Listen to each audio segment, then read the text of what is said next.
नमस्कार, हमारी इस खास पेशकश में आपका स्वागत है। मैं हूं आपके साथ रिचा। मुख्यमंत्री बनने की चाह राजनीति में कदम रखने वाले हर इंसान की होती है। ये चाह हरियाणा से राज्यसभा सांसद चौधरी बीरेंद्र सिंह पिछले 22 सालों से पाले हुए बैठे हैं, लेकिन अब तक वो सीएम की कुर्सी पर नहीं बैठ पाए हैं। कैथल की कलायत में एक बार फिर उन्होंने अपनी दबी हुई इच्छा को बताया, पर इस बार वो मुख्यमंत्री बनने के सपने पर कुछ ज्यादा ही बोल गए।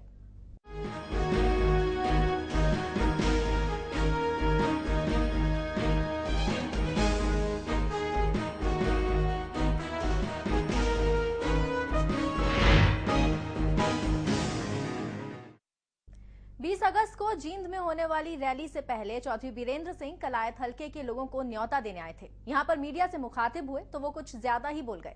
एक सवाल के जवाब में चौधरी बीरेंद्र सिंह ने यहां तक कह दिया कि वो तो 1991 से मुख्यमंत्री की कुर्सी के दावेदार हैं।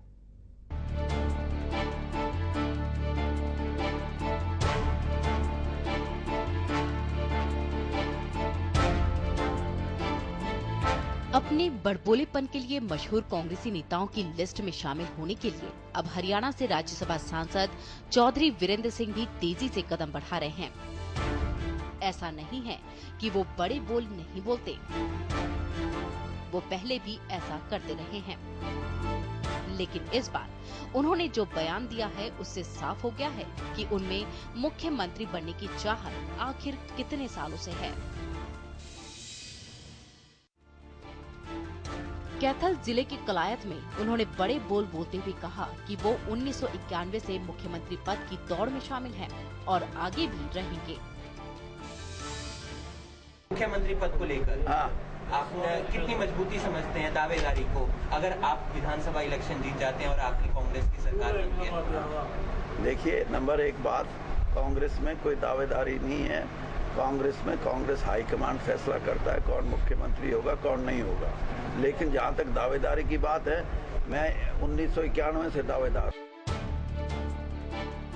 दरअसल चौधरी वीरेंद्र सिंह 20 अगस्त को पूर्व प्रधानमंत्री राजीव गांधी के जन्मदिन पर जींद में होने वाली रैली के लिए कार्यकर्ताओं को न्योता देने आए थे और इस दौरान वो पत्रकारों से बातचीत करते हुए खुलकर बोले और कहा कि कांग्रेस हाईकमान ही मुख्यमंत्री का फैसला करती है और वो लगातार अपनी दावेदारी करते रहेंगे। तो उस दिशा में मुझे लगता है कि कोई ना कोई फैसला, क्योंकि चुनाव सामने है, कोई ना कोई फैसला पार्टी हाईकमान करेगा। इस दौरान एक बार फिर से हरियाणा कांग्रेस में गुटबाजी साफ नजर आई। दरअसल 20 अगस्त को होने वाली रैली में वीरेंद्र सिंह के अलावा कोई भी बड़ा नेता शामिल नहीं हो रहा है और न ही उन्होंने किसी को न्योता दिया है। जब मीडिया की तरफ से उनसे ये सवाल पूछा गया कि इस रैली में बड़े नेताओं को निमंत्रण क्यों नहीं दिया गया, तो उन्होंने कहा कि वो खुद कांग्रेस वर्किंग कमेटी के सदस्य हैं, जो कि काफी बड़ा पद है। मैं आज भी ये कह रहा हूँ, मैं हूँगा उस अकेली रैली में अकेला। आप कह रहे हो ऊपर से कौन है? मैं ऊपर वालों में ही हूँ। हालांकि इस बार कैबिनेट मंत्री न बनाए जाने का दुख उनके चेहरे पर साफ झलक रहा था। एक सवाल के जवाब में उन्होंने कहा कि अगर उन्हें कैबिनेट मंत्री बना दिया जाता तो इससे हरियाणा को काफी फायदा होता और खासकर युवा वर्ग पर ज्यादा ध्यान दिया जाता। परिस्थितियों में जो परिवर्तन है उसमें हमारे इस क्षेत्र के लिए जरूरी है कि मैं एमएलए के चुनाव में अपना पहले का फैसला बदल के दोबारा ये सोचूं कि मुझे लड़ना जरूरी है। अब देखना होगा कि चौधरी वीरेंद्र सिंह के ये बड़े बोल उनके लिए फायदेमंद होंगे या घाटे का सौदा होगा। लेकिन उन्होंने 20 अगस्त को जींद में होने वाली रैली को सफल बनाने का लोगों से आह्वान किया है, जिसके लिए वो जी जान से जुटे हुए हैं। कैथल से राजीव परूथी के साथ ब्यूरो रिपोर्ट MS1 न्यूज।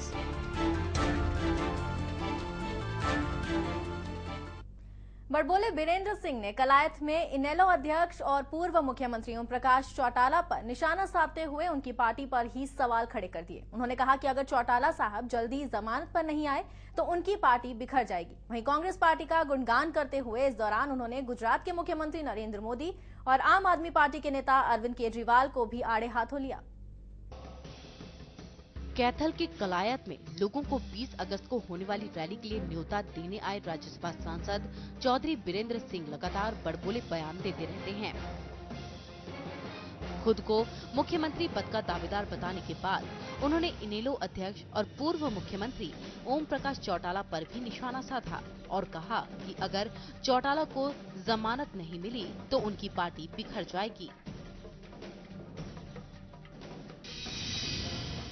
अगर चौटाला साहब अदालत से कन्विक्शन स्टे नहीं होती तो ये नए दो जजमेंट सुप्रीम कोर्ट के और पुराना जो पीपल रिप्रेजेंटेशन एक्ट में है कि 3 साल से ऊपर की सजा वाले को चुनाव लड़ने का अधिकार नहीं होगा, तो कन्विक्शन स्टे होने पे ही वो चुनाव लड़ सकते हैं, वैसे नहीं लड़ सकते। नंबर 1 बात। नंबर 2 बात ये कि उनके चुनाव ना लड़ने से और उनके बेटे के चुनाव ना लड़ने से, क्योंकि ये रीजनल पार्टी है, क्षेत्रीय दल है, इसका एक ही हीरो होता है और वो हीरो है चौटाला साहब। अगर वो चुनाव नहीं लड़ते, बेशक वो जेल से बाहर आ जाए जमानत में, लेकिन उन पे पाबंदियां इतनी होंगी कि राजनीतिक दृष्टि से जो उनका वर्कर है, एक्टिविस्ट है, वो चिंतित है। उसको ये चिंता है कि भाई 9 साल तो पहले गए, 1 साल अभी इलेक्शन का पड़ा है और 5 साल और गए तो मर गए हम तो इसलिए वो चिंतित है, क्योंकि वर्कर का चिंता करने से उनका बिखराव होगा, वो दूसरी पार्टी और दूसरे नेताओं की तरफ झांकना शुरू करेंगे और हो सकता है कि इससे उनकी पार्टी में बड़ी भारी कमजोरी आए, और वो कमजोरी आने का मतलब ये है कि चौटाला साहब को आगे की राजनीति में बड़ा कठिन समय गुजारना पड़ेगा। वो ये बात कहने से नहीं चुके कि अगर उचाना से ओम प्रकाश चौटाला चुनाव लड़ते हैं तो वो भी उचाना से विधानसभा का चुनाव लड़ेंगे।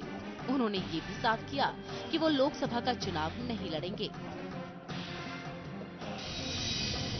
पहले मेरा ये इरादा था कि मैं 6 साल के लिए राज्यसभा में हूँ और मैंने ये कहा था कि अगर चौटाला साहब उचाना से चुनाव लड़ेंगे तो ही मैं चुनाव लड़ूंगा, वरना मैं एमएलए का चुनाव नहीं लड़ूंगा। लेकिन अब बदली जो परिस्थितियों में जो परिवर्तन है, उसमें हमारे इस क्षेत्र के लिए जरूरी है कि मैं एमएलए के चुनाव में अपना पहले का फैसला बदल के दोबारा ये सोचूं कि मुझे लड़ना जरूरी है।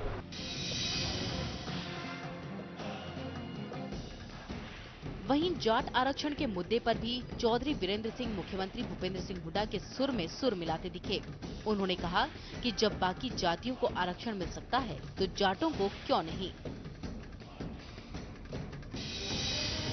अगर यादव को मिला हुआ है और गुर्जर को मिला हुआ है, सैनी को मिला हुआ है, तो ये जातियां एक ही लेवल की हैं। इनकी सामाजिक, एक मिनट सुन लो, अब सामाजिक दृष्टि से मैं चाहता हूं कि आरक्षण मिले, और समाज के अंदर अगर आप सारी भूमिका कभी आप हमारे साथ बैठ के पता करोगे तो शोषण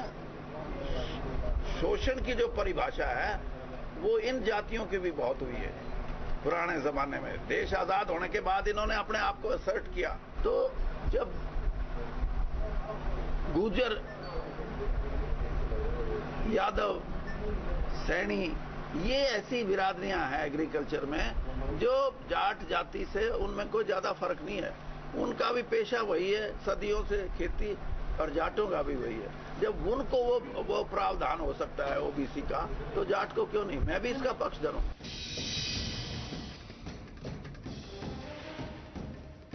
इस दौरान उन्होंने गुजरात के मुख्यमंत्री नरेंद्र मोदी के खुद को हिंदू राष्ट्रवादी बताए जाने के मुद्दे को लेकर आड़े हाथों लिया।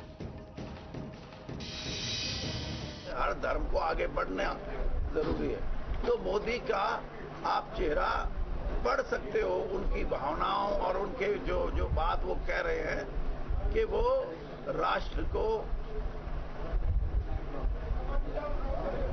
ये मान के चले कि 120 करोड़ लोगों का देश है, 100 करोड़ लोगों का नहीं है। वहीं आम आदमी पार्टी के संयोजक अरविंद केजरीवाल पर भी निशाना साधते हुए उन्होंने कहा कि पार्टी बनाने से कुछ नहीं होता। जब वो खुद चुनाव लड़ेंगे और दूसरों को चुनाव लड़वाएंगे, तब उन्हें पता चलेगा कि पार्टी को कैसे चलाया जाता है।